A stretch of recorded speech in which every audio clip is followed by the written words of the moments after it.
రక్షకుడు యేసు ప్రభు నామంలో మీ అందరికి కూడా ప్రత్యేకమైన వందనాలు తెలియజేసుకుంటున్నాం. ప్రియమైన దేవుని బిడ్డలారా, మరొక తరుణము, మరొక పునరుద్ధాన దినము దేవాది దేవుడు మనందరికీ కూడా ఈ దినాన్ని ఇచ్చినందుకు ప్రభు వారి కృతజ్ఞతలు చెల్లించుకుంటూ, గతించిన వారం నుండి ఈ వారం వరకు కూడా తన కాపుదల, తన కృప మన పట్ల, మన కుటుంబాల పట్ల ఆయన ఉంచినందుకు ప్రభు వారికి కృతజ్ఞతలు చెల్లించాలి. మంచిది. ప్రియమైన దేవుని బిడ్డలారా, దావీదు భక్తుడు ఈ 88వ కీర్తనలో ఒక మాట అంటాడు. ఏమంటాడంటే, ప్రతి ఉదయము నా ప్రార్థన నిన్ను ఎదుర్కొంటుంది దేవా అంటాడు. అవును, దేవుని బిడ్డలమైన మనము ప్రతి ఉదయం తను ప్రార్థించేవారుగా, తను స్తుతించేవారుగా, తను ఆరాధించేవారుగా ఉండాలని దేవుడు ఆశిస్తున్నాడు. ప్రియమైన దేవుని బిడ్డలారా, అట్టి బిడ్డలుగా మనం అందరం ఉంటే దావీదుని దీవించినట్లుగా మనల్ని కూడా దేవాది దేవుడు దీవిస్తాడు. మంచిది.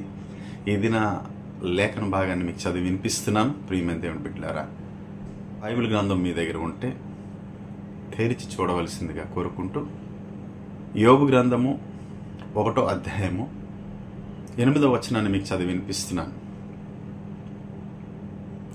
అందుకు యెహోవా, నీవు నా సేవకుడైన యోబు సంగతి ఆలోచించితివా? అతడు యథార్థవర్తుడును న్యాయవంతుడునై దేవుని యందు భయభక్తులు కలిగి చెడుతనమును విసర్జించినవాడు, భూమి మీద అతని వంటి వాడు లేడు. ప్రియమైన దేవుని బిడ్డలారా, ఈ వాక్య భాగము మనం అనేక మార్లు చదివి ఉంటాం, ధ్యానించి ఉంటాం. అనేక దైవజనులు ఈ మాటలు చెప్పి ఉంటారు. మంచిదే. ఈ దినము దేవాది దేవుడు మనతో ఏం మాట్లాడాలని ఆశిస్తున్నాడో ఈ వాక్య భాగాన్ని ముందుకు తీసుకువెళ్దాం. ప్రియమైన దేవుడు బిడ్డలారా, ఈ మాటలు దేవాది దేవుడు ఎవరికి తెలియజేస్తున్నారంటే అపవాదికి తెలియజేస్తున్నాడంట. ఏమని తెలియజేస్తున్నాడు? యోబు ఎలాంటి వాడు?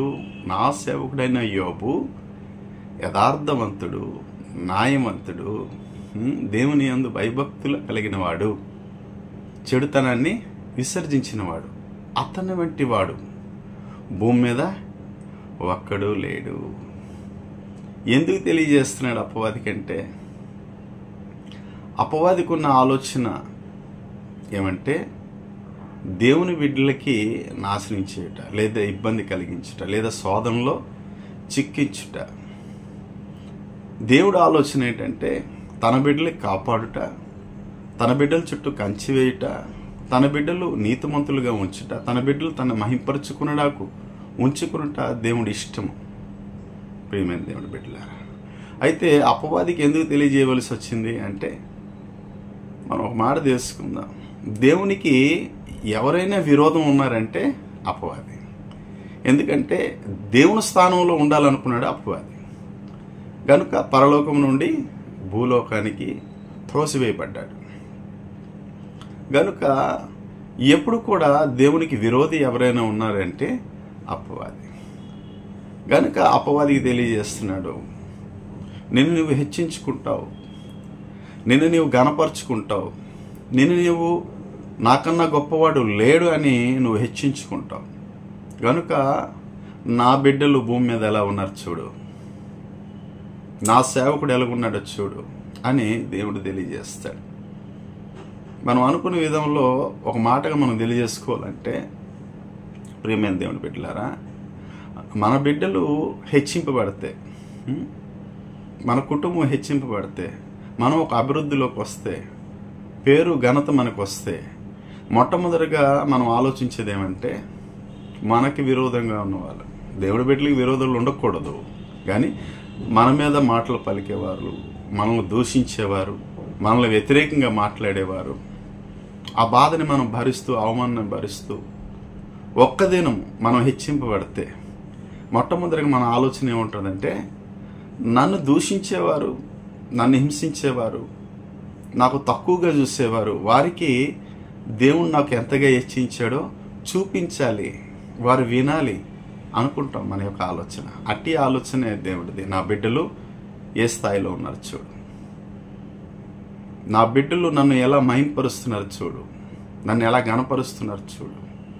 నువ్వు దూషకుడిగా ఉంటివి, నువ్వు హింసకుడిగా ఉంటివి, నా బిడ్డలైతే నన్ను మహింపరుస్తున్నారు. దేవుడు ఆలోచన అది.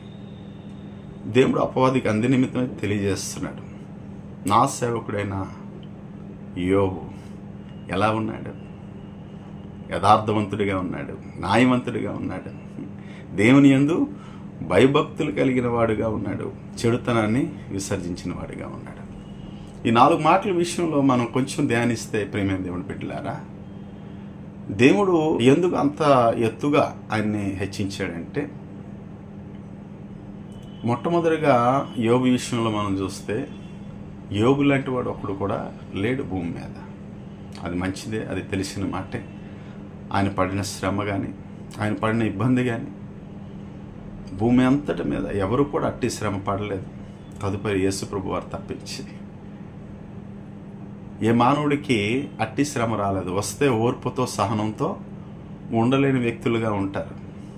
అయితే మొట్టమొదట మనం తెలుసుకుంటే యథార్థవంతుడట.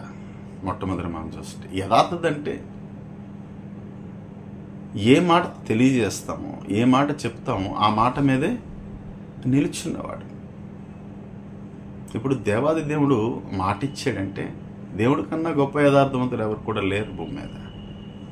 మాట ఇచ్చాడంటే మాట మీద నిలుచుండేవాడు దేవుడు. మిమ్మల్ని కాపాడుతాను, మిమ్మల్ని రక్షిస్తాను, మీకు కానాను దేశం ఇస్తాను అన్నాడు, ఇచ్చాడు. అది యథార్థత. నేను ఉన్నవాడును అనువాడును అన్నాడు, అది యథార్థత. అదే విధము యోబు విషయంలో మనం ఆలోచిస్తే మాట మీద నిలుచున్నవాడు, మాట తప్పనివాడు ఆయన. ప్రియమైన దేవుని బిడ్డలారా, ఇక్కడొక మాట అక్కడొక మాట పలికేవాడు యోబు కాదు. దేవుడి బిడ్డలమైన మనము, మనకి అదే లక్షణాలు ఉండాలి. దేవుడికున్న లక్షణమే యోబుకుంది. ఏ మాట అయితే చెప్తాడో ఆ మాట మీద నిల్చుంటాడు, యథార్థంగా మాట్లాడతాడు, ఉన్నది ఉన్నట్లుగా మాట్లాడతాడు. లేని మాటని సృష్టించేవాడిగా, పుట్టించేవాడిగా ఉండడు. క్రైస్తవ బిడ్డలమైన మనం కూడా యథార్థంగా జీవించుకోవాలని దేవుడు ఆశిస్తాడు. రెండో మాటకు మనం చూస్తే యోబు విషయంలో న్యాయవంతుడట. న్యాయం తీర్చేవాడు, న్యాయంగా నడిచేవాడు, న్యాయంగా జీవించుకునేవాడు. ఏ పని అయినా సరే, ఏ పని ఆయనకు అప్పగించినా న్యాయంగా ఉంటాడు. ఇతరులకి న్యాయం తీర్చేటప్పుడు న్యాయంగా ఉంటాడు. ఎవరికి అన్యాయం చేయడు. ఆయన ఎవరి దగ్గర దోచుకోడు, ఎవరి దగ్గర తీసుకోడు. ఆయనకు ఉన్న దాంట్లో సంతోషంగా ఉండి, ఎవరైతే అతని దగ్గర కష్టపడేవారుగా ఉన్నారో, ఎవరైతే వారి దగ్గర పనివారుగా ఉన్నారో, తన కుటుంబంలో కావచ్చు, తన బంధువుల్లో కావచ్చు, తన స్నేహితుల్లో కావచ్చు, అన్ని విషయాల్లో కూడా న్యాయంగా ఉన్నవాడు యోబు. ఈ దినము దేవుడి బిడ్డలమైన మనము న్యాయంగా ఉంటున్నాము. మన దేవాది దేవుడు న్యాయం తీర్చేవాడు, న్యాయకర్త. ఆయన ఎవరికి అన్యాయం చేసేవాడు కాదు. ఆయన ఎంతమంది అయితే ప్రభు దగ్గరికి వచ్చారో న్యాయం తీర్చాడు, అన్యాయంగా మాట్లాడలేదు ప్రభు. అదే మనకి, తన బిడ్డలమైన మనకి నేర్పిస్తున్నాడు ఆయన. అన్యాయులుగా ఉండొద్దు, దోచుకునేవారుగా ఉండొద్దు, ఇతరులు బాధ పెట్టేవారుగా ఉండొద్దు, ఇతరులు హింస పెట్టి వారి దగ్గర లాక్కునేవారుగా ఉండొద్దు.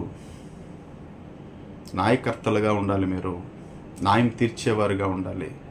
మీ బ్రతుకు న్యాయంగా ఉండాలి. అప్పుడు నాకేమొస్తుంది? మహిమ వస్తుంది. ఒకవేళ నువ్వు అన్యాయం చేసావనుకో, ఎవరిని దూషిస్తారు? మన దేవుణ్ణి దూషిస్తారు. పలానా క్రైస్తవులు, పలానా దేవుడి బిడ్డలు మాకు అన్యాయం చేశారు, మా దగ్గర దోచుకున్నారు, మాకు నిలవనివ్వకుండా చేశారు, మా కుటుంబాన్ని అన్యాయం చేశారు, నా కుమారుని అన్యాయం చేశారు.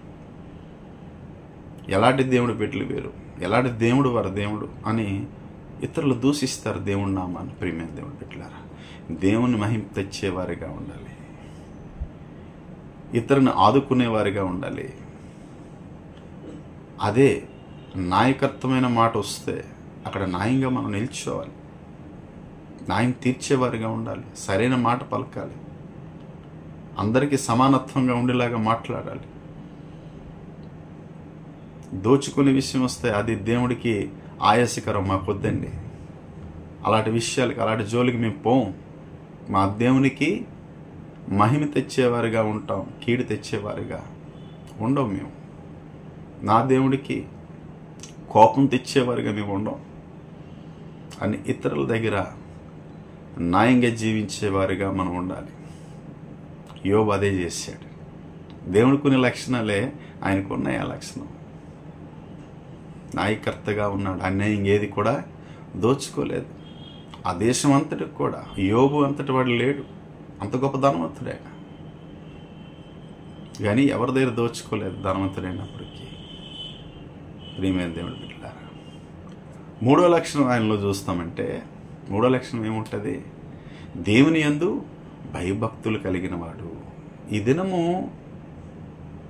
దేవుని బిడ్డలమైన మనము దేవుని యందు భయభక్తులు కలిగి ఉంటున్నామా? లోకాన్ని భయపడుతున్నామా? లోక వ్యక్తులకు భయపడతాం కానీ దేవునికి భయపడం. దేవుని సన్నిధానానికి వస్తాం, విచ్చలవిడి జీవితాన్ని జీవిస్తాం. దేవుని అంటే భయం ఉండదు. మనం కొన్ని కార్యాలు చేస్తున్నప్పుడు, మన మనసుకి, మన హృదయానికి తెలుస్తున్నప్పుడు కూడా ఇది దేవుడికి విరోధం అని తెలిసినప్పుడు కూడా, ప్రియమైన దేవుడి బిడ్డలారా, దేవుడికి విరోధంగా వెళ్తాం. దేవునికి భయపడం. పలానా తప్పు చేస్తున్నాం, పలానా నేరం చేస్తున్నాం, లేదా ఎవరికి బాధ పెడుతున్నాం అన్నప్పుడు మన దేవుడికి మనం భయపడాలి. మనం చేస్తున్న ప్రతి క్రియ, ప్రతి కార్యము దేవునికి మహిమార్థమే ఉండాలి. నా దేవుడు గొప్పవాడు, మహోన్నతుడు, సర్వోన్నతుడు, ఆయనకి నేను భయపడుతున్నాను, ఆయనకు లొంగు నేను జీవించుకుంటాను అని ఆలోచన దేవుడి బిడ్డలమైన మనకి రావాలి. ప్రియమైన దేవుడి బిడ్డ, అట్టి ఆలోచన యోబుకు ఉంది. కొర్నేలి దేవుని యందు భయభక్తులు గలవాడు గనుక ఆయన యొక్క ప్రార్థన, ఆయన యొక్క స్తుతి, ఆయన యొక్క ఆరాధన, ఆయన చేసిన ధర్మకార్యాలు ఎక్కడికి వెళ్ళాయి? దేవుని సన్నిధానికి వెళ్ళాయి. ప్రియమైన దేవుని బిడ్డలారా, యేసు ప్రభు వారు కూడా ఈ భూమి మీద జీవించినప్పుడు భక్తి ఆచరణలతో తన తండ్రి అయిన దేవునికి భయపడుతూ ఆయన ఆరాధించేవాడుగా, ఆయన స్తుతించేవాడుగా, ఆయన ప్రార్థించేవాడుగా జీవించాడు ఈ భూమి మీద ఉన్నప్పుడు. తన బిడ్డలమైన మనకి అదే నేర్పిస్తున్నాడు. ఆయన గొప్ప దేవుడు, ఆయన ఆశ్చర్యకరుడు. ఆయన యందు భయభక్తులు నిలుపు వారికి ఏ కొదువు ఉండదంట. నువ్వు భయభక్తులతో దేవుని సన్నిధానంలో ఉంటే, దేవునితో ఉంటే అనుక్షణం, ఆ దేవుడు గొప్పవాడు, సృష్టికర్త, ఆయనకన్నా గొప్ప దేవుడు ఎవరు లేరు ఈ భూమి మీద అని మనం జీవిస్తే, లోకంలో జీవించినప్పుడు ప్రతి క్షణము ఆయన భయం మనలో ఉండాలి. ప్రభువా, నువ్వు గొప్పవాడు, మాతో ఉన్నావు ప్రభువా, అయ్యా మమ్మల్ని తీర్పు తీర్చేవాడు నీవు. ఈ భూమి మీద మేము జీవించినంతకాలం కొంతకాలమే, తదుపరి నీ దగ్గరికి రావాలి. మీ అందు మేము భయభక్తులు నిలిపి ఈ భూమి మీద జీవించినప్పుడు, తదుపరి నీ దగ్గరికి వచ్చినప్పుడు నీ రాజ్యంలో మాకు చోటు దొరుకుతుంది. అట్టి ఆలోచన యోబుకు ఉంది. ప్రియమైన దేవుని బిడ్డలారా, మనకి ఎలాంటి ఆలోచన ఉంది? దేవుని యందు భయభక్తులు కలిగి జీవిస్తున్నావా? లోకానికి చూసి మనం జీవిస్తున్నాం. లోకానికి భయపడుతూ జీవిస్తే దేవుడు ఇష్టపడడు, దేవుడికి ఇష్టడుగా నువ్వు ఉండవు. దేవునికి భయపడి జీవించాలి. ఆయన ఉన్నవాడు, అనువాడై ఉన్నాడు. నాలుగో మాటగా మనం చూస్తే, ప్రియమైన దేవుని బిడ్డలారా, చెడుతనాన్ని విసర్జించేవాడు. ఎప్పుడు కూడా చెడు కార్యాలు కానీ, చెడు పనులు కానీ, చెడ్డ కార్యాలు కానీ ఏవి కూడా ఆయన చేయడానికి ఆలోచించలేదు ఎప్పుడు కూడా. దేవుని బిడ్డలమైన మనం ఈ దినం ఎలా ఉన్నాం? చెడునంతా విసర్జించి కదా మనం వచ్చాం దేవుని సన్నిధానికి. ప్రభువా, ఇంతవరకు మేము చెడ్డ కార్యాల్లో, చెడ్డ పనుల్లో, చెడ్డ మాటల్లో, చెడ్డ ఆలోచనల్లో, చెడ్డ తలంపుల్లో జీవించాం లోకంలో. అవన్నీ కూడా విడిచిపెట్టి నీ సన్నిధానానికి వచ్చాం. బాప్తీసాన్ని పొందుకున్నాం, నీలో కడగబడ్డాం, పరిశుద్ధులయ్యాం. తిరిగి మా జీవితాలు ఆ మురికి, ఆ జీవితాలకి మేము వెళ్తామా అని ఆలోచించి, ప్రియమైన దేవుడి బిడ్డలారా, మనం ముందుకు సాగితే దేవుడు ఆశీర్దిస్తారు. ఈ దినం దేవుడి బిడ్డలమైన మనము అనేక మంది మనం చూస్తుంటే వాళ్ళ మాటలు కానీ, వాళ్ళ ఆలోచనలు కానీ, వాళ్ళ తలంపులు కానీ ఏవి కూడా చెడ్డ కార్యాలు. మొట్టమొదటి కీర్తనలు ఉంటుంది, అపహాసకులు కూర్చున్న చోట మనం కూర్చోకూడదు. దివారాత్రము దేవుని వాక్యాన్ని ధ్యానించాలి. అప్పుడే చెడు కార్యాన్ని, చెడు తలంపులను విడిచిపెట్టువారుగా మనం ఉంటాం. ప్రియమైన దేవుని బిడ్డలారా, ఇంకా చెడ్డ కార్యాలు చేస్తున్న వారిగా మనం ఉన్నాం ఈ లోకంలో. చెడ్డ మాటలు వాడేవారుగా, ఇతరులకి మాటలతో గాయపరిచేవారుగా, ఇతరులను హింసించేవారుగా, ఒక దేవుని బిడ్డ, ఒక మంచివాడు, వారు మంచి చేస్తారు, మంచి కొరకే వారు జీవిస్తారని లోకంలో ఉన్నవారు మాట్లాడుకోవాలి. ప్రియమైన దేవుడి బిడ్డలారా, అలానే దేవుడి బిడ్డ మాకు దూషణగా మాట్లాడాడు, అపవిత్రమైన మాట్లాడుతున్నాడు, మాకు చెడ్డ మాట్లాడుతున్నాడు, ఆయన చెడ్డ కార్యాలు చేసేవాడు, చెడుగా జీవించేవాడు అని చెప్పి మన దేవునికి దూషించేవారుగా ఉండకూడదు. చెడ్డ కార్యాలు మనం విడిచిపెట్టాం, చెడుని మనం దూరంగా ఉండాలి. యోబు అదే పని చేశాడు. చెడుని విసర్జించాడు, అంటే విడిచిపెట్టాడు. సంపూర్ణంగా నువ్వు చెడుని విడిచిపెడితేనే, నీ శరీరంలో చెడు అనేది ఏది కూడా ఉండకూడదు, నీ దృష్టిలో ఏది కూడా ఉండకూడదు. దేవుడి దృష్టిలో నువ్వు పవిత్రుడిగా ఉండాలి. చెడుని విసర్జించేవాడిగా ఉన్నప్పుడే దేవుని సన్నిధిలో భాగ్యవంతుడిగా ఉంటావు, దేవుని రాజ్యానికి అర్హుడుగా ఉంటావు. ప్రియమైన దేవుడి బిడ్డలారా, ఇవన్నీ కూడా యోబు చేశాడు కనుక దేవాది దేవుడు ఏమంటున్నాడు, భూమి మీద అలాంటి వాడు ఒకడు లేడు. ఇలాంటి మాటలు కొన్ని చెప్తున్నప్పుడు కొంతమందికి ఏమొస్తుంది, అసూయ వస్తుంది. పలానవాడు గొప్పవాడు, పలానవాడు మంచి పనులు చేస్తాడు, పలానవాడు మంచి ప్రార్థన పరుడు, పలానవాడు దానం చేసేవాడు, ధర్మాలు చేసేవాడు అని ఒక దగ్గర మాట్లాడుతున్నప్పుడు అసూయకులు చాలామంది ఉంటారు. అలాగే అపవాది ఉన్నాడు. ఆ మాటలు తెలియజేస్తున్నప్పుడు అపవాది ఏంటాడంటే, ఊరుకునే చేస్తున్నాడు. అయ్యోబు ఏమంటాడు, ఊరుకునే చేస్తున్నాడా? ఆయన కుటుంబాన్ని ఆశీర్దిస్తున్నావు, ఆయన ఇంటి వారిని ఆశీర్దిస్తున్నావు, ఆయనకు కలిగిన ఆస్తి అంతా కూడా ఆశీర్దిస్తున్నావు, ఆయనకున్న పరివారం అంతటి చుట్టూ కూడా నువ్వేమేస్తున్నావు, కంచి వేసి ఉంచున్నావు. మరి అలా జీవించడు అయ్యోబు? జీవిస్తాడు. అవన్నీ తీసి చూడు, నిన్ను దూషించి నిన్ను విడిచిపోతాడు యోబు అంటాడు. చూసారా, అలాంటి మాటలు ఆడేవారు చాలామంది ఉంటారు. నువ్వు వాడికి హెచ్చిస్తున్నావు, వాడికి నువ్వు గనపరుస్తున్నావు గనక వాడు మంచివాడిగా ఉన్నాడు. నువ్వు వాడికి గనపరచుకు, వాడికి విడిచిపెట్టు, వాడు నీకు దూషిస్తాడు, వాడి ప్రవర్తన ఏంటో నీకు తెలుస్తుంది అని మాట్లాడేవారుగా ఉంటారు అసూయపరులు. అపవాదికి ఉన్న ఆలోచనలు అవి. నువ్వు కానీ అలాంటి మాట్లాడుతున్నావంటే నువ్వు నేను, అవి అపవాదికి ఉన్న ఆలోచనలు, దేవుడు ఆలోచనలు కాదు. అపవాది దేవుణ్ణి అలాగే శోధించింది, అలాంటి మాట్లాడుతుంది యోబు నిమిత్తం. దేవుడు అంటాడు, నీ వశంలో ఉన్నాడు కదా, ఆయనకున్నవని నీకు అప్పగిస్తున్నాను, ఏవి చేయాలో నువ్వు చెయ్యి అంటాడు. సమస్తము కూడా కోల్పోతాడు యోబు. సమస్తాన్ని, ఆయనకున్న గాడిదల్ని, ఆయనకున్న ఎద్దుల్ని ఒకరు వచ్చి తీసుకుని వెళ్ళిపోతారు. ఒకడు వస్తాడు, నేను ఒక్కడనే మిగిలి ఉన్నాను ఆ మాట చెప్పుటకంటాడు. రెండో వాడు వస్తాడు, ఆకాశం నుండి అగ్ని వచ్చింది, గొర్రెలను నీ యొక్క పనివారును హతం చేసింది, అందరూ చనిపోయారు, అందులో మిగిలి వచ్చిన వాడు నేను ఒక్కడనే అంటాడు. మూడో వాడు వస్తాడు, కల్దీయులు వచ్చారు, ఒంటిని తీసుకువెళ్ళి నీ పనివారిని అందరిని కూడా హతం చేశారు, అందులో మిగిలిన వాడు నేను ఒక్కడనే అంటాడు.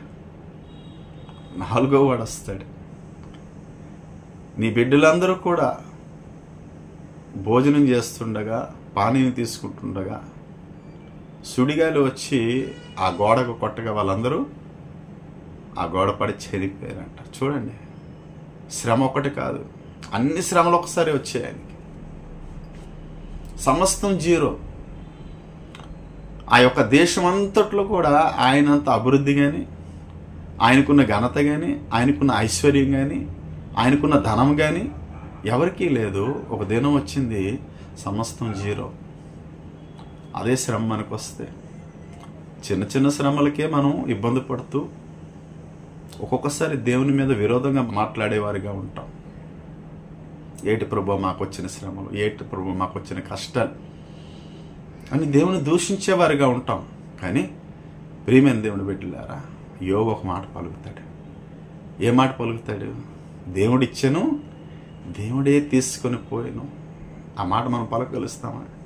చిన్న చిన్న నష్టాలు అవుతే, ఏదో మనం కోల్పోతే ప్రభువా వస్తుంది అనుకున్నాం, పోయింది ప్రభువా, ఏంటి ప్రభు ఇలా చేశావు? దేవుణ్ణి వ్యతిరేకంగా మాట్లాడతాం. నయోమి అదే మాట మాట్లాడాడు. దేవుడు నాకు రిక్తురాలుగా చేశాడు, దేవుడు నాకు విరోధి అయిపోయాడు, నాకున్న కుటుంబాన్ని తీసుకున్నాడు. అలా మాట్లాడేవారుగా ఉన్నామా? అందుకే భూమి అంతట్లో అతని వంటి వాడు ఒక మనుషుడు లేడంట. యోబు పడిన ఆ యొక్క శ్రమ, యోబుకు వచ్చిన కష్టంలో ఏం చేశాడు? ఓర్పు పొందుకున్నాడు. పౌలు అదే అంటాడు, ప్రియమైన దేవుడు, ఆసియాలో నేను ఉన్నప్పుడు నాకు వచ్చిన శ్రమ, నాకు వచ్చిన కష్టం, చాలా శ్రమ, నేను భరించలేని శ్రమ వచ్చింది. అప్పుడు నా దేవుణ్ణి వేడుకున్నాను. అది ఎలా ఉందంటే సాతాను దూత వల్లే నాకు గుచ్చుతుంది అనుక్షణం. అయినప్పటికీ దేవుణ్ణి ముమ్మారు నేను ప్రార్థన చేశాను. ఆయన ఏమంటున్నాడు? నా కృప నీకు చాలని అంటాడు. అలాగే మనకు వచ్చిన శ్రమను బట్టి, మనకు వచ్చిన బాధను బట్టి దేవుణ్ణి మనం ప్రార్థించినప్పుడు, ప్రభువా ఈ యొక్క ఇబ్బంది, ఈ యొక్క బాధ, ఈ యొక్క శ్రమ నువ్వు తీయగలిసే దేవుడు అని మనం చెప్తే ఆయన మనం విడిపిస్తాడు. యోబుకి మాత్రం విడిపించలేదు. ఆ క్షణంలో పరీక్ష యోబుకి, నా కోసం నిల్చుంటాడా లేదా? ఒకే మాట అంటాడు ఆయన, దేవుడిచ్చాడు, దేవుడు తీసుకుని పోయాడు, దేవుడికి స్తోత్రం అంటాడు. దేవుడు నాకు ఎందుకు ఇలా చేశాడని మాట మాత్రం పలకలేదు. అట్టి బిడ్డలుగా ఉన్నాడు. దేవుడు అపవాదిని తెలియజేస్తున్నాడు. చూసావా, నా యోబు అందుకే, నా సేవకుడైన యోబు అందుకే యథార్థవంతుడు, న్యాయవంతుడు, దేవుని యందు భయభక్తులు కలిగేవాడు, చెడుతనాన్ని విసర్జించినవాడు. ఇట్టి మనుషుడు భూలోకంలో లేడు. నువ్వు ఆస్తి తీసేసావు, అంతస్తు తీసేసావు, కుమారులు తీసేసావు, పర్వాలేదు. కానీ మళ్ళీ అపవాది ఇలా మాట్లాడుతున్నాడు. తన శరీరం మీదకి వస్తే నేను దూషిస్తాడు, అది కూడా నీకు అప్పగిస్తున్నాను. ఆయన ప్రాణం మాత్రం ముట్టొద్దు, శరీరాన్ని మాత్రం ముట్టంటాడు. శరీరానికి అరికాల నుండి మొదలు వరకు, అంటే నడినెత్తి వరకు అట మొత్తం కురుపులతో, గోక్కునడానికి గోలు కూడా లేవు, చిల్ల పెంకుతో గోక్కున్నాడంట. అట్టి శరీరపు బాధపడుతున్నప్పుడు తన భార్య వస్తుంది. సాతాను తన భార్యలో దూరి ఏమంటదంటే, ఇంకా నువ్వు యథార్థతను విడిచిపెట్టవా? ఎంతకాలం యథార్థతగా ఉంటావు నువ్వు? నీ దేవుడు దేవుడు దేవుడు అనుకుని ఉంటావు. ఎంతవరకు జీవిస్తావు నువ్వు ఇలాగా?